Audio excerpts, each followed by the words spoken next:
Hello everybody, welcome to this channel, The Art of Learning Botany. I am Dr. Nirupama Das, a retired Associate Professor in Botany, Department of Higher Education, Government of Odisha. In the previous session, we have already discussed about pollination. Let us see the pollinating agents, abiotic and biotic and different modes of pollination. So you know about pollination. Pollination is a process of transfer of pollen grains from the anther, matured anther to the stigma. And there are two types of pollination, self-pollination and cross-pollination.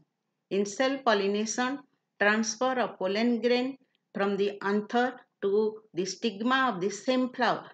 And as this is taking place within the same flower, it doesn't depend on other pollinating agents. Whereas in cross pollination, the pollination occurs between two plants and of different between two flowers of different plants, and therefore it depends on the external pollinating agents. So let us see how this transfer occurs during this cross pollination. It is actually the magic of the nature. Nature has given a many provision for this successful pollination. And there are two types of agents here, the abiotic agents like wind and water, and biotic agents. These are the living organisms of the animal kingdom, that is different types of insects, bees, beetles, wasps, butterflies, flies, and also birds, bats, and also man. And in these biotic and abiotic agents shows natural pollination, whereas sometimes in plant breeding uh, programs and also developing horticultural and other crops, pollination is induced, and that is called by man, that is treated as artificial pollination. So coming to the abiotic agents, these abiotic agents are mainly wind and water. And the pollination which is done by wind is called as anemophily, and this anemophily is seen in different plants. About 12% of entire flowering plants shows this type of pollination. Mainly the cereal crops like wheat, rice, barley, rye, corn, and some other not producing trees like these walnuts and pistachio shows this type of pollination. And some grasses and gymnosperm plants also shows pollination through wind. So let us see the pollination adaptation, that the flower shows certain adaptation for anemophily. The flowers here are very small in size, inconspicuous, mostly colorless, no nectar and fragrance, exposed to wind current. Mostly the flowers are in inflorescence, not solitary. Style is here very long and having with the tassels. Stigma is feathery and sticky, some and also white. The stamens are also long, versatile. Anther pollens are small, light and lightweight, and sometimes they are having with wings. And the production of pollen grains are in large number, because there is loss of pollen grains here is more. And here are some features of the flowers which are favorable for this type of pollination. And let us coming to this hydrophily type of pollination. This hydrophily, in hydrophily, the flower shows they are generally seen in hydrophytes, and it occurs in submerged or half submerged hydrophyte plants. and here the flowers are inconspicuous, small, unmeetable due to cutin-like chemicals, no color, no fragrance, and pollens are long and ribbon-like. And pollens may be heavy in hypohydrophily and light uh, in epihydrophily, and they float on the surface of water. So coming to these abiotic agents of water, that is showing hydrophily. The hydrophily are two types. One is hypohydrophily, plants growing in full summers, and they are Zostera and Ceratophyllum. Then flowers inside water, pollen grains are generally heavier and they remain inside water, and they are having some filiform or hairy like structure, and where they can go to any level of water, and they approach when to the stigma, they recoils, and pollination occurs.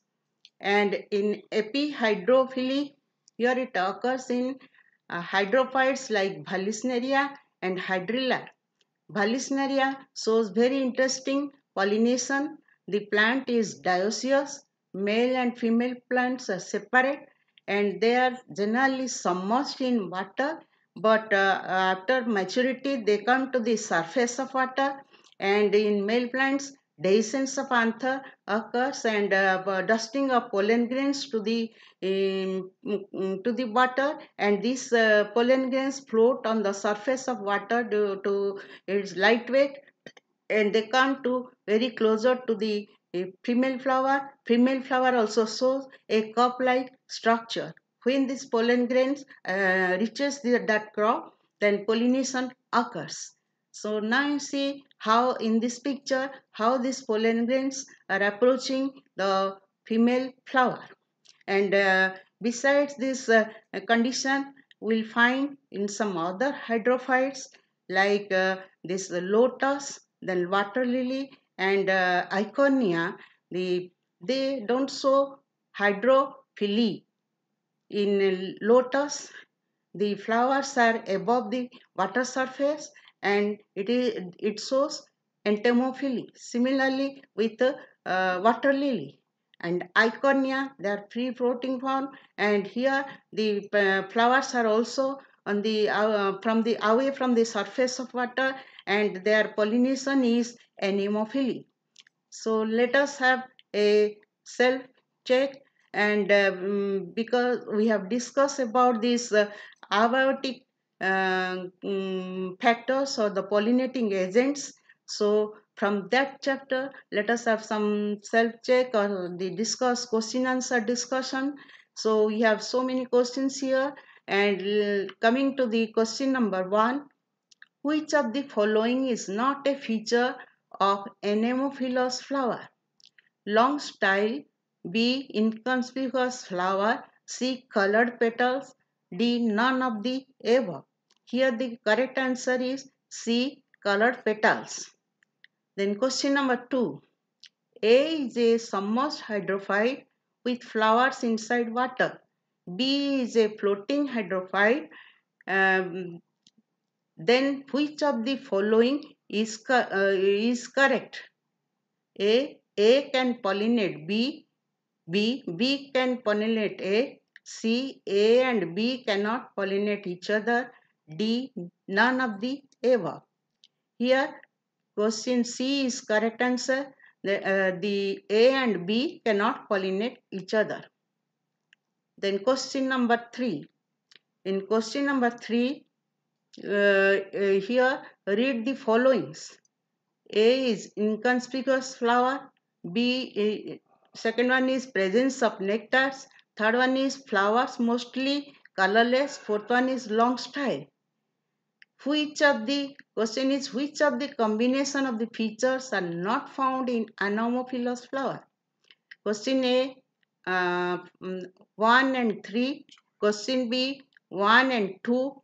Question 3, 2 and 3. Question D, 2 and 4. Here The question A is correct answer. Question 1 and question A is correct answer 1 and 3. Then question number 4. In Vallisneria, which is correct? In Vallisneria, the plant bears bisexual flowers. B. Male and female flowers are present in different plants. C. Male and female flowers are born on the same plant. D. The plant shows gynodiacy. Here the right answer is B. Male and female flowers are present in different plants. Then question number 5. Which of the following set of plants shows only hydrophily? A. Hydrilla water lily, Lotus vallisneria. C. Ceratophyllum eichhornia. D. Ceratophyllum vallisneria. Here the correct answer is D. Ceratophyllum and vallisneria. Then question number 6, read the following statements. 1. Potamogetum shows hydrophily. 2. Hydrilla is an epihydrophilous plant. 3. Ceratophyllum is epihydrophilous. 4. Lotus is epihydrophilous. 5. Zostera is hypohydrophilous. 6. Vallisneria is epihydrophilous. Then find which set of statement is correct. A. 1 and 3. B. 2 and 4. C. 3 and 5. D. 5 and 6. Here A is wrong, B is wrong, C is wrong, D is right. Now we have discussed today the abiotic factors, and in the next session we'll discuss the biotic factors or the biotic agents and the mode of different types of pollination. If you like it, you can share, subscribe, and thank you for watching this video.